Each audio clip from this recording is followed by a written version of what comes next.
Friends எல்லாருக்கும் வணக்கம். இந்த ஒரு வீடியோ உங்கள் எல்லாருக்குமே ரொம்பவே இன்ஃபர்மேட்டிவான யூஸ்ஃபுல்லான வீடியோவாக இருக்க போது. நம்மள நிறைய பேருக்கு ஸ்பெஷலான டேஸில் நம்ம ஹஸ்பண்ட்க்கோ பசங்களுக்கோ இல்லை நம்ம ஃபேமிலி மெம்பர்ஸ்க்கோ நம்ம ஏதாவது சர்ப்ரைஸாக பண்ணி கொடுக்கணுன்ற ஆசை இருக்கும். ஓவன் இல்லாமல் எப்படி இந்த சிம்பிளான பர்த்டே கேக்கை நான் பண்ணேன் அப்படின்ற எக்ஸ்பீரியன்ஸ், அந்த ரெசிபி உங்கள் கூட ஷேர் பண்ணணும்னு நினைக்கிறேன். வாங்க வீடியோக்குள்ளே போகலாம். இப்போ நான் சொன்ன மாதிரி இது நோ ஓவன் கேக்குன்றதுனால அடுப்பில் ஒரு அகலமான பாத்திரத்தை வச்சு நம்ம ஃபர்ஸ்ட் இதை ப்ரீ ஹீட் பண்ணிக்கலாம். இப்போ ப்ரீ ஹீட் பண்ணுறதுக்காக உள்ளே ஒரு ஸ்டாண்ட் வேணும் ஃப்ரெண்ட்ஸ். அதுக்காக நான் இந்த ஸ்டாண்டை வச்சுக்கிட்டேன்.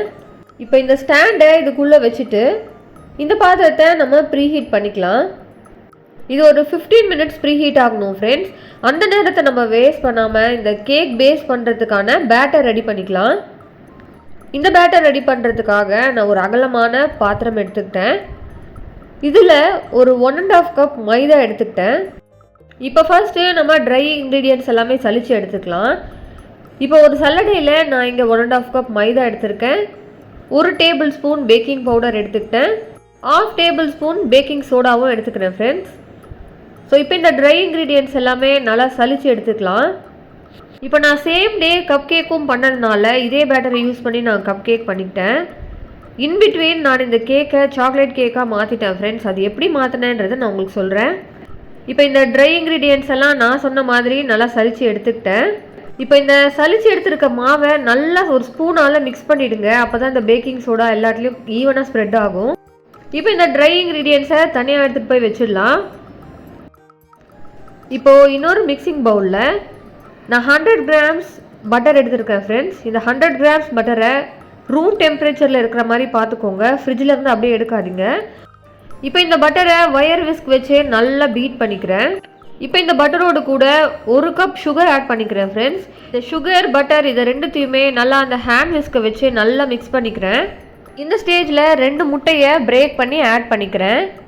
முட்டையும் ரூம் டெம்பரேச்சரில் இருக்கணும் ஃப்ரெண்ட்ஸ். ஸோ முட்டை கூட ஃப்ரிட்ஜில் வச்சுருந்தீங்கன்னா முன்னாடியே எடுத்து வெளியே வச்சுருங்க.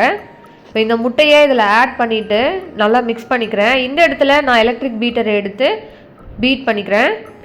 நீங்கள் ஹேண்ட் விஸ்கை வச்சே கூட பண்ணலாம், ஆனால் டைம் ரொம்ப கன்சியூம் ஆகும்ன்றதுனால நான் இங்கே எலக்ட்ரிக் பீட்டரை எடுத்துக்கிட்டேன். இங்கே அந்த ஸ்மெல் வராமல் இருக்க அண்ட் ஃப்ளேவருக்காக ஒரு 1 டீஸ்பூன் வெனிலா எசன்ஸ் ஆட் பண்ணிக்கிறேன்.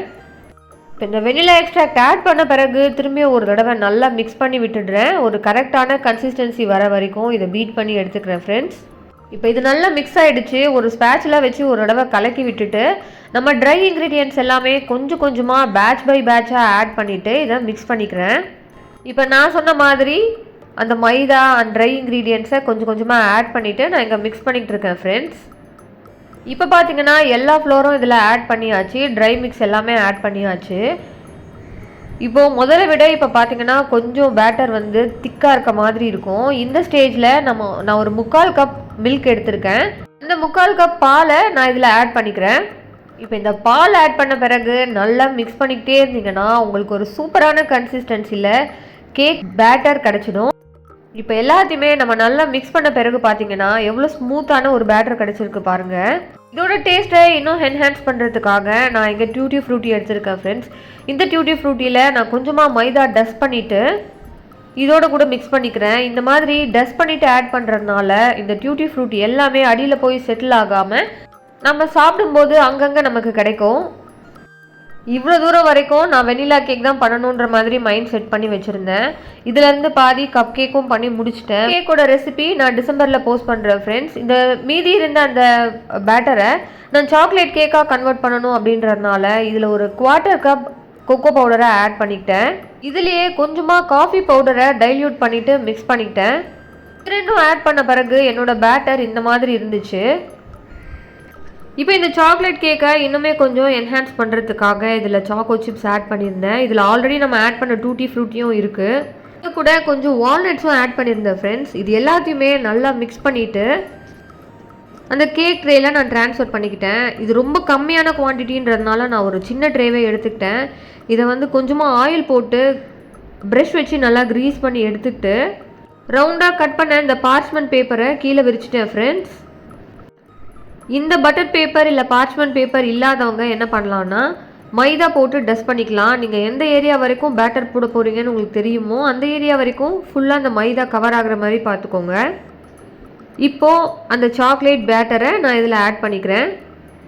எப்போவுமே இந்த பேட்டர் ஆட் பண்ண பிறகு ஒரு தடவை டேப் பண்ணிக்கணும் ஃப்ரெண்ட்ஸ். அப்போ தான் உள்ள ஏர் பபிள்ஸ் ஏதாவது இருந்துச்சுன்னா அது எல்லாமே போயிடும்.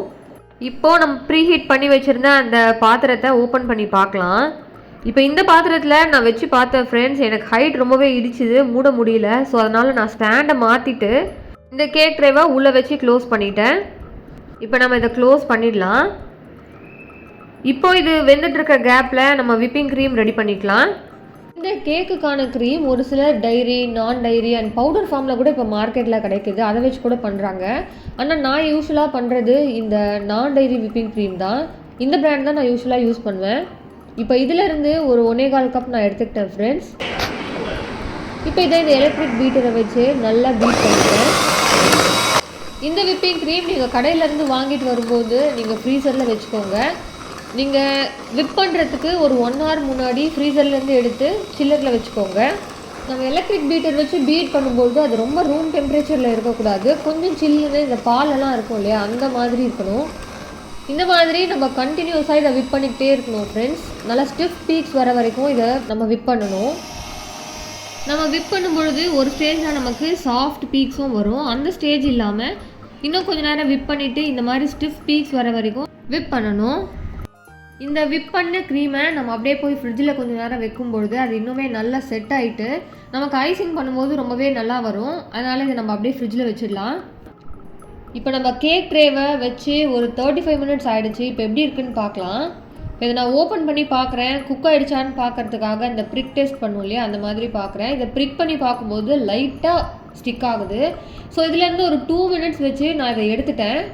இதுலேருந்து வெளியே எடுத்துகிட்டு 30 minutes கூல் டவுன் ஆன பிறகு தான் அன்ராப் பண்ணணும். இப்போ இது கம்ப்ளீட்டாக கூல் டவுன் ஆன பிறகு நான் இதை அன்ராப் பண்ணுறேன் ஃப்ரெண்ட்ஸ். இப்போ பாருங்கள் நம்ம கேக் எவ்வளோ சூப்பராக ரெடி ஆகிடுச்சின்னு சொல்லிட்டு. நம்ம சால்ட் ஆட் பண்ணலை, ரொம்பவே சிம்பிளாக ஒரு அகலமான பாத்திரத்தில் க்ளோஸ் பண்ணி வச்சுட்டு 35 to 40 minutes நமக்கு ஒரு சூப்பரான கேக் ரெடி ஆகிடுச்சு. ரொம்பவே சாஃப்டாக இருந்தது ஃப்ரெண்ட்ஸ். மேலே கொஞ்சம் பல்ஜாகி வந்ததுனால அதை மட்டும் நான் அந்த சர்ஃபேஸ் சமமாக இருக்கணுன்றதுனால கொஞ்சமாக கட் பண்ணி எடுத்துகிட்டு அதை தலைக்கீழாக மாற்றிட்டேன்.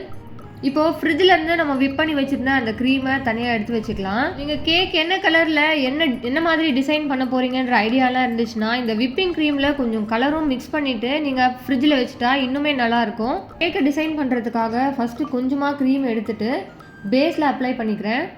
இந்த மாதிரி அப்ளை பண்ணும்போது அது கரெக்டாக ஸ்டிக் ஆகும். இப்போ இந்த இடத்துல நம்ம பண்ணி வச்சுருந்தா அந்த பேஸை நான் 2ஆக கட் பண்ணிக்கிட்டேன் ஃப்ரெண்ட்ஸ். இது கட் பண்ணலாமா வேணாமான்னு ரொம்ப டைலமோவில் இருந்தேன். ஏன்னா நிறைய நட்ஸ் ஆட் பண்ணதுனால கட் பண்ணும்போது எங்கே அது பிரேக் ஆகிடுமோன்ற பயம் இருந்துச்சு. பெரிய அளவில் பிரேக் ஆகலை, நல்லபடியாக வந்துருச்சு. இப்போது நான் டார்க் சாக்லேட்டை மெல்ட் பண்ணி வச்சுருந்தேன். அந்த டார்க் சாக்லேட்டை இந்த ஸ்டேஜில் அப்ளை பண்ணிக்கிறேன். கேக் ரொம்பவே சாஃப்டாக இருக்குது அப்படின்றதுனால நான் இங்கே சுகர் சிரப் ஆட் பண்ணலை, இந்த சாக்லேட் மெல்ட் பண்ணது மட்டும் ஆட் பண்ணேன். இப்போ இந்த இன்னொரு லேயர் ஆஃப் விப்பிங் க்ரீமை இங்கே ஆட் பண்ணிக்கிட்டு அது அந்த சாக்லேட்டோட மிக்ஸ் ஆகிட்டு இந்த மாதிரி ஒரு ப்ரௌன் கலரில் எனக்கு கிடச்சிது. இப்போ இதுக்கு மேலே மெல்டட் சாக்லேட்டை இன்னொரு லேயர் ஆட் பண்ணிக்கிட்டேன். இப்போ இந்த டாப் லேயர் அந்த பேஸோட செகண்ட் ஹாஃபை இது மேலே வைக்கும்பொழுது ஒரு பீஸ் தனியாக வந்து விழுந்துடுச்சு. ஸோ அதுக்கு கீழே கொஞ்சம் பேட்ச் ஒர்க்கெல்லாம் பண்ணி அதை கரெக்டாக நிற்க வச்சுட்டேன். இன்னும் அந்த பீஸை தனியாக எடுத்துகிட்டு இன்னொரு லேயர் விப்பிங் க்ரீம் போட்டு அதை சமப்படுத்தி கரெக்டாக கொண்டு வந்துட்டேன். இப்போ இதுக்கு மேலே விப்பிங் க்ரீம் ஆட் பண்ணிவிட்டு இந்த கேக் ஃபுல்லாக கவர் ஆகிற மாதிரி க்ரம் கோட் கொடுத்துக்கிறேன். க்ரம் கோட்ன்றது ஒன்றும் இல்லை ஃப்ரெண்ட்ஸ், நம்ம க்ரீம் வந்து டைரெக்டாக அந்த பேஸ் அந்த ப்ரெட்டு மேலே அப்ளை பண்ணும்போது அந்த க்ரம்ஸ் எல்லாம் வெளியே வர ஸ்டார்ட் ஆகும். நீங்கள் கிட்ட பார்த்தீங்கன்னா உங்களுக்கு தெரியும், டாட்டாக இருக்கும். ஸோ இந்த மாதிரி பண்ணதுக்கப்புறம் நம்ம ஃப்ரிட்ஜில் கொஞ்சம் நேரம் வச்சுட்டு அதுக்கப்புறம் நம்ம ஐசிங் பண்ணும்போது நமக்கு ஸ்மூத்தாக இருக்கும் அந்த லேயர். நமக்கு ஐசிங் பண்ணுறதும் கொஞ்சம் ஈஸியாக இருக்கும், பார்க்குறதுக்கும் ஃபினிஷிங் நல்லாயிருக்கும்.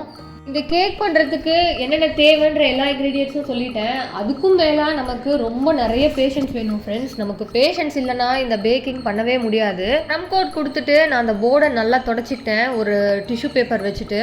இப்போ நல்லா க்ளீன் பண்ணிட்ட பிறகு இந்த மாதிரி இருக்குது. இப்போ இது அப்படியே நம்ம எடுத்துகிட்டு போய் ஃப்ரிட்ஜில் வைக்கணும். ஃப்ரிட்ஜில் வச்சாதான் அது நல்லா செட் ஆகும்.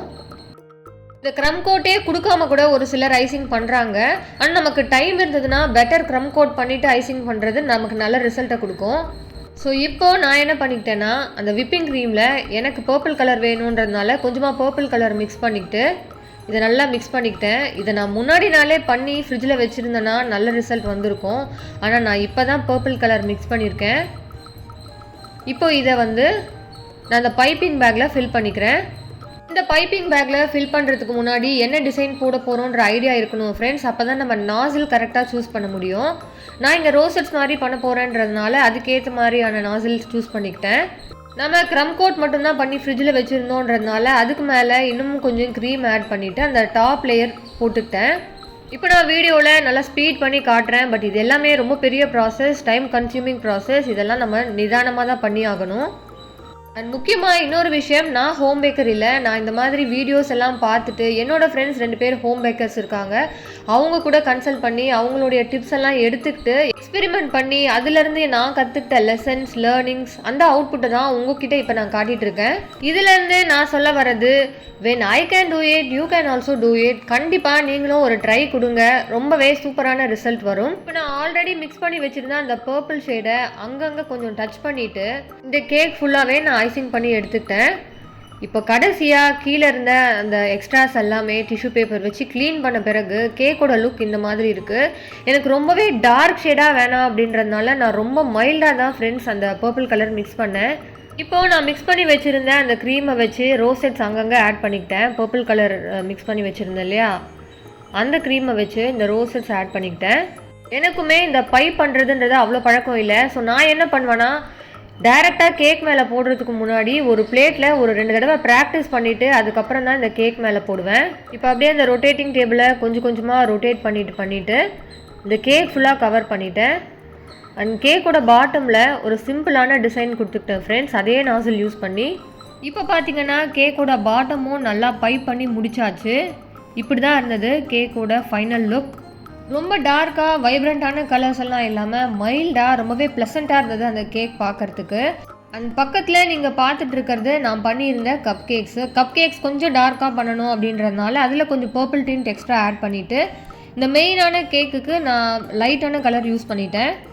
இந்த கேக் க்ரீமெல்லாம் போட்டு டிசைன் பண்ண பிறகு உடனே சாப்பிடாம கொஞ்ச நேரம் ஃப்ரிட்ஜில் வச்சு செட் ஆன பிறகு சாப்பிட்டா ரொம்பவே டேஸ்ட்டாக இருக்கும். அண்ட் கேக்கோட டேஸ்ட் வேறு லெவலில் இருந்துச்சு ஃப்ரெண்ட்ஸ், எல்லாருக்குமே ரொம்ப பிடிச்சிருந்தது.